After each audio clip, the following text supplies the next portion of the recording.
Ayan, pauwi tayo. Hear the night storm, Medyo feel my soul at the fear. Throw the dove into today is Thursday.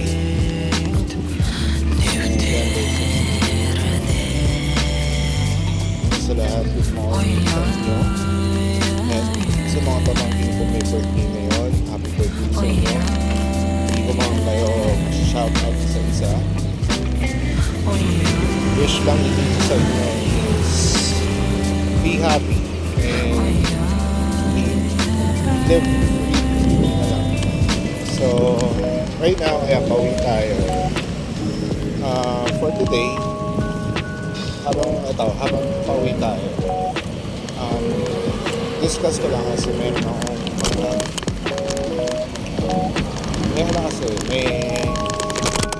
may nasabi ako kanina lunch sa newspaper lang. May isang post na sabi, trabaho daw ng call center pinakamadali. So, hindi naman sa kinakailangan. Or alam naman natin na ang trabaho ko po ay sa call center din. And doon sa nag-post na yung trabaho namin yung madali, tatawanan lang kita. Hindi mo alam kung gaano kahirap yung buhay namin, gaano kahirap yung trabaho namin. Oo, nakaupo lang kami, pero iba yung gumagana sa pinakahirap. So ito yun, tandaan nyo, ang trabaho namin nasa ganito. So unang kalaban namin siya tipong na antok ka, hindi pa lang, labanan mo yung antok mo sa katagod. Tapos syempre bibig nyo, bibig din yung puhunan na, I mean, pagdamag kami may kausap, pagdamag kami ang nakatutok doon sa kung ano man yung pansin nila, hindi biro yun. Dahil na once na nagkamali ka sa sasabihin mo, possible downfall mo yun, possible na itatanggal mo. So hindi siya biro, promise. Napakahirap na trabaho nito. Ang dami mong nilalabanan. Pagod, stress. Karamihan na bayaning puyat sa tataba kasi syempre lamang kain sa akin, pero kaya katulad dito nyo is mataba, Titomotetey is mataba kasi wala akong kailangan gawin kundi kumain para labanan yung antok. Kasi tapos alam mo yung kape, talagang gagawin mong tubig para lang magising ka. Mahirap. Akala nyo kasi sa totoo lang, sa tagal ko nang nagtatrabaho sa industriya nito,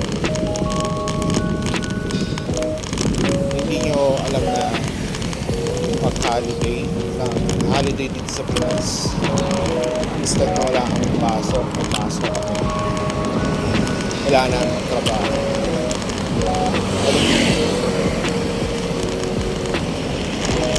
Minsan maswerte nga ako Sabado linggo is day off ko. Yung ibang bayaning ko yung friend mo nagtatrabaho sa call center is may pasok sila ng Saturday, Sunday. So alam mo yun, yung tipong pag family day, family time, ng araw ng Sunday, wala sila sa tulog o nasa trabaho pa. So, huwag yung sasabihin madali lang. Mapamangkin mo sa lahat. Walang trabahong madali. Lahat ng trabaho yan mahirap.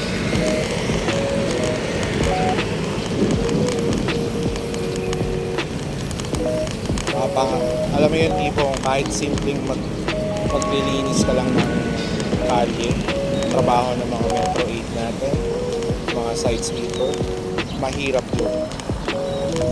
Hindi nyo alam. Kaya kung sino man yung Poncho Pilato na nagsabi na dali lang yung trabaho namin, good luck sa'yo. Saan ka man papasok ng trabaho, sana madalian ka lang. Huwag kang iiyak. And speaking of iyak, akala nyo ba? Ito, 99% siguro, masasabi ko, yung mga first timers sa call center, talagang iiyak at iiyak sila. Umiiyak sila. Kasi akala nila ganun-ganun lang. English lang kami, English. Hindi. May pinag-aaralan din ganun. Good luck sa inyo. Dami kamote. Stop na natin, diba? So yun. Huwag nyo gagayahin ganun, guys. Pag nasa daan kayo, pagbabike kayo, alam nyo stop muna kayo. Follow tayo sa street signs. No U-turn, no parking, mga street lights, yung mga go,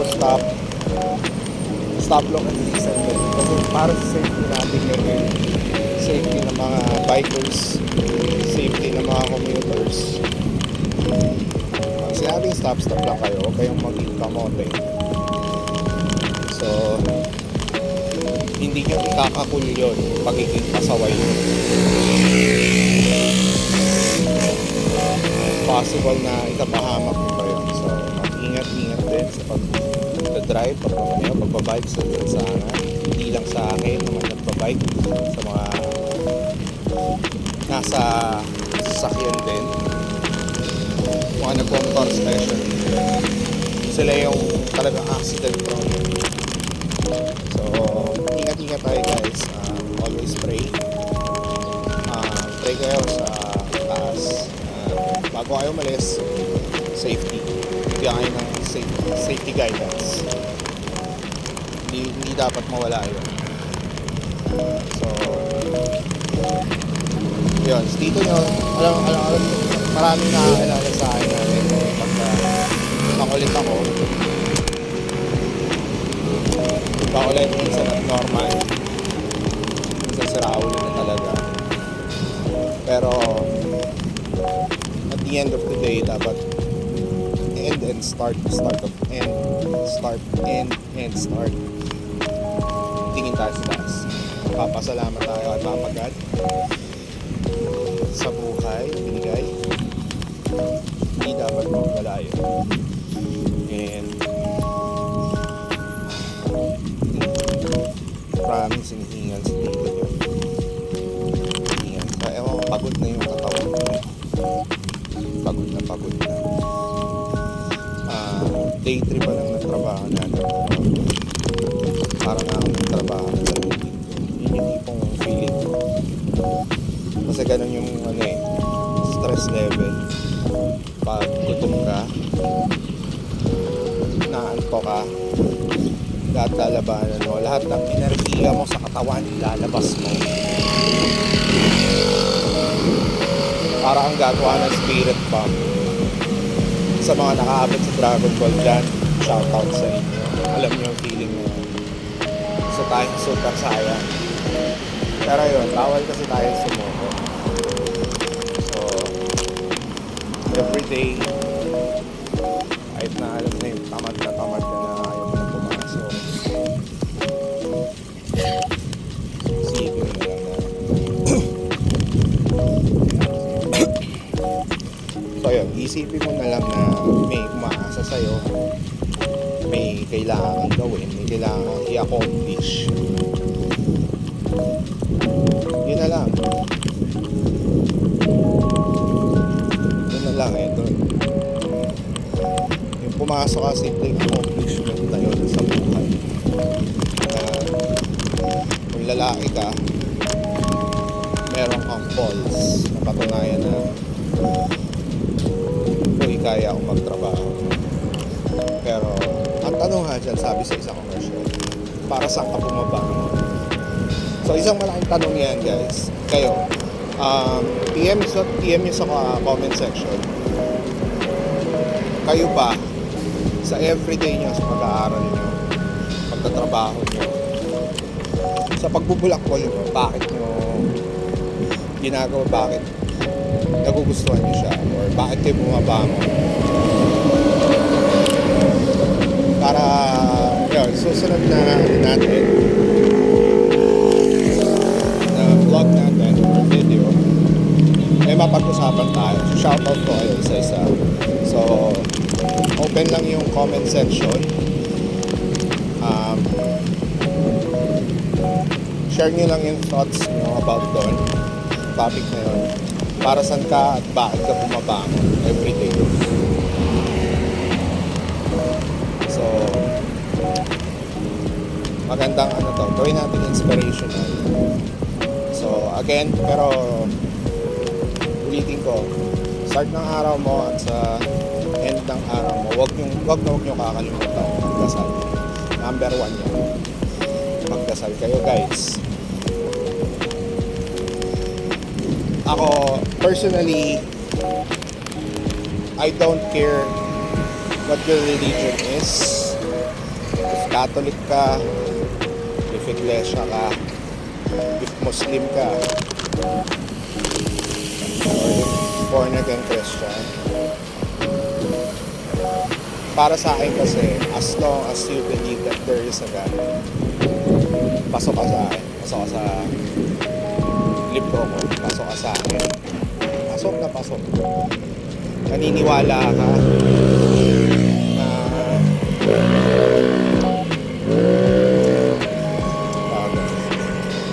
naniniwala ka na may Diyos, naniniwala ka na iligtas ka niya.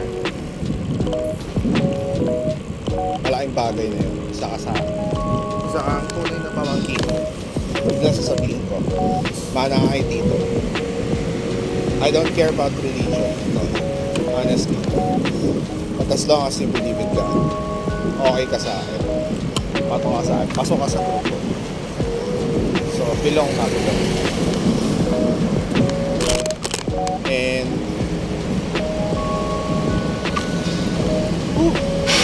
gagawin ba? Medyo pagod na ako, pasensya na po kayo. Pagod na ako.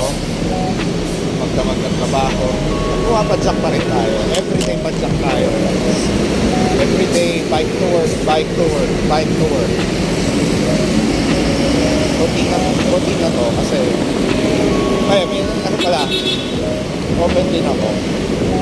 May nagtanong kasi sa akin sa opisina ko, bakit nga ba ako nagbabike?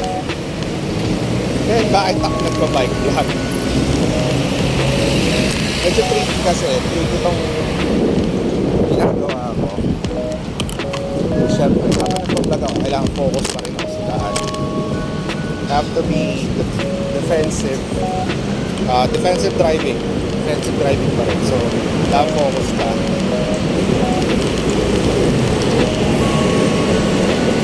So, yun. Bakit nga ba ako nagbabike? Una sa lahat, alam naman natin sa Pilipinas, sobrang traffic. Sobrang traffic. Number 1 yan. Kalaban namin,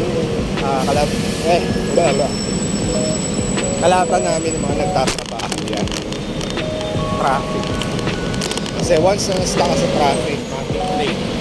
Matik pawasahod mo. So, what are the means para hindi ka malate?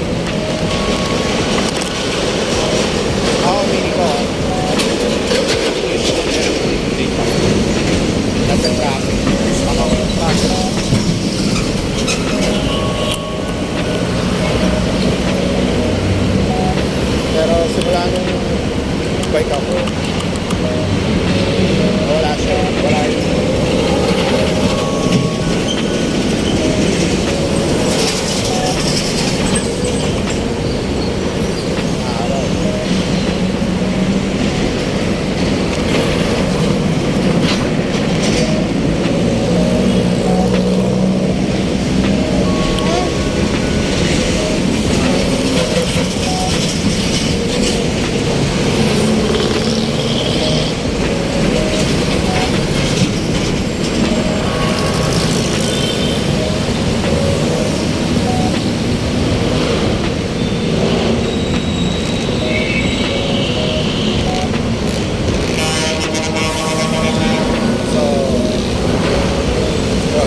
yun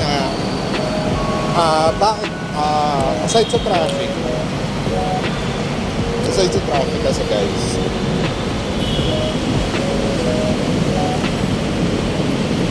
which is nakakasuya, nakakasora, makapisip, kaya ba madali ka na, tapos basta ka pa, tapos yung mga parang driver minsan nananadya pa,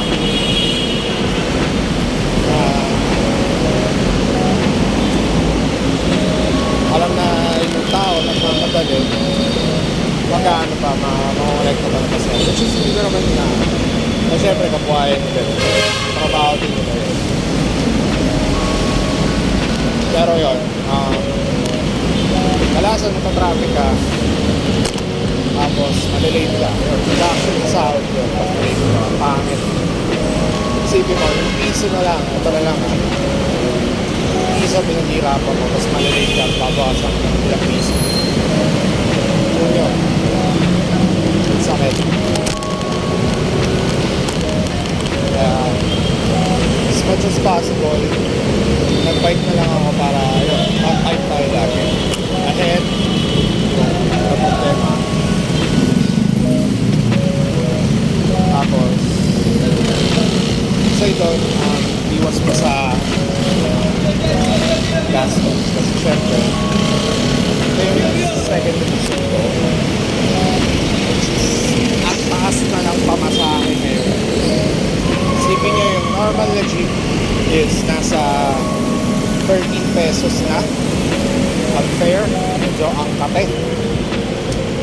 Makati na yun, promise. Yung mga minibus na puti, aircon jeep, tawagin nila. 15. Sobrang kate ulit. So, yun, ang gastos magastos siya. So, hindi, kung ikaw nagtatrabaho, nag-start ka pa lang, ang gastos na ang kate. So, mas, pagka wala pa sahod, baon ka na.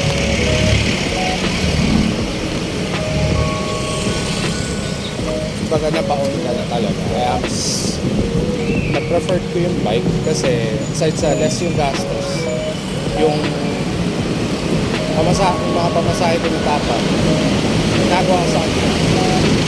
Binibili ko na lang yung pagkain. Hindi masaya pa, busog pa ako. Alam niyo naman si tito niyo kaligayahan ng pagkain. Pag ganito ang bagong kamote, ay! Kaligayahan ng kamote. Scholar. Minsan, pagpasensya nyo. Pero, kakainis lang kasi.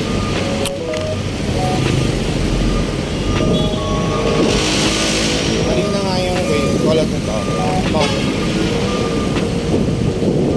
Always nasa lubungin mo yung nasa tamang da.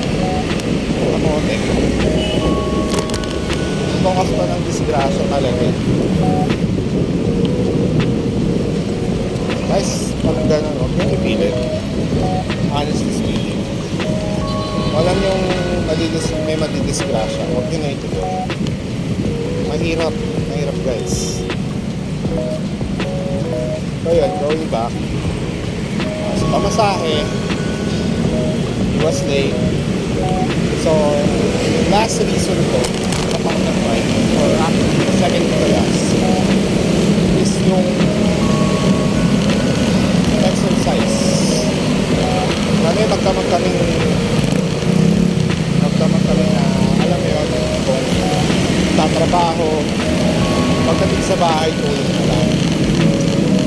So, syempre, wala na kaming exercise sa katawan. Kaya medyo magiging unhealthy, unbalanced yung lifestyle. Baga. So, ito, one way ko to do exercise. Ayan.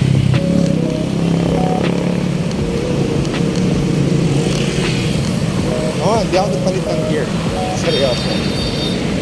Nasa second year lang tayo. Oh my God. Ngayon ko lang na-realize na hindi ako nagpalit ng gym. But anyway, so try naman. Para ako warm up pero ganyan na ako. Ayan. Ito pa yun, exercise.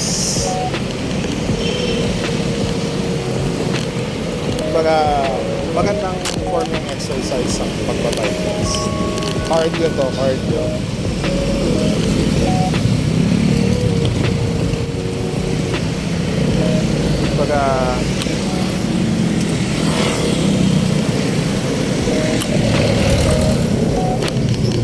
Magandang cardio to sa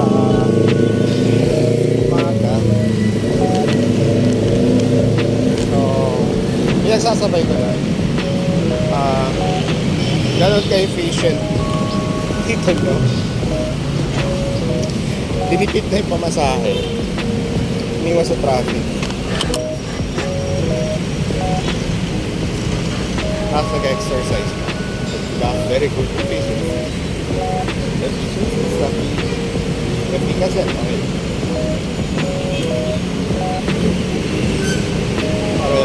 So,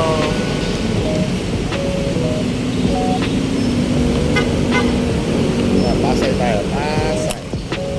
Pasay tayo. May dadaanan muna ako. Bago ako dumiretso sa pita. Kasi syempre wala na akong tubig.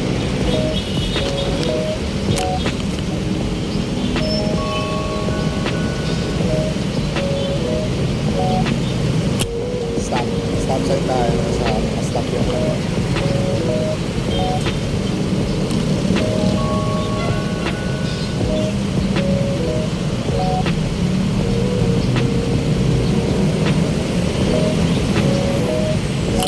going back,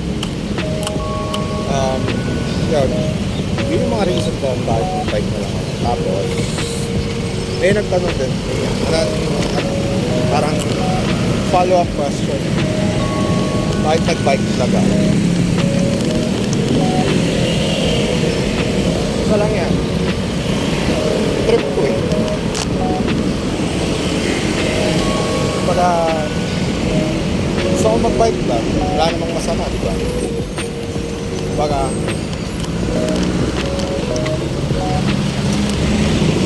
nag-trip ko need or this is my need na makapaglabas ako ng outlet, makapagtanggal ako ng stress, yung mga iniisip ko, may labas ko. Ito yun eh, kaya nag-bike talaga ako. Aside doon, hindi ko hinahangad kumita dito. Hindi ko hinahangad na mapanood ako ng marami. Kung magiging inspirasyon man ako sa iba, okay. Thank you kung ganon. Isa sa mga agenda ko dito is yung sa mga anak ko na kung sakali man na yun, dumating yung time na wala na ako, tayo kasi darating na-miss nila ako, pwede nila akong balikan tong mga vlogs marinig nila yung boses ko kasi diba syempre nakaka-miss na may taong wala na sa tabi mo, gusto mong marinig yung boses nila, makita mo lang umiingiti kung ano-ano sinasabi, nakaka-miss. So para sa kanila to actually. So mga anak, kung napapanood nyo to saan ito yung panahon na wala na ako, tapos napapanood nyo to, daan nyo lang si daddy, mahal na mahal ko. Ito yung sakripisyo ni daddy para sa'yo, titipid ako para sa'yo, mabigay ko lang yung gusto. Yun lang. So far yun na lang muna. Abangan nyo na lang next excuse me, abangan nyo na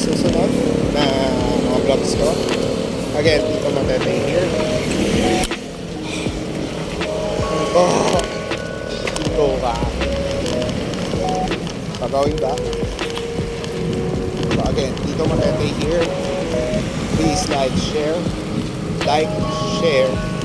subscribe, support. Salamat mga pamangkin. Titomotetey, isa.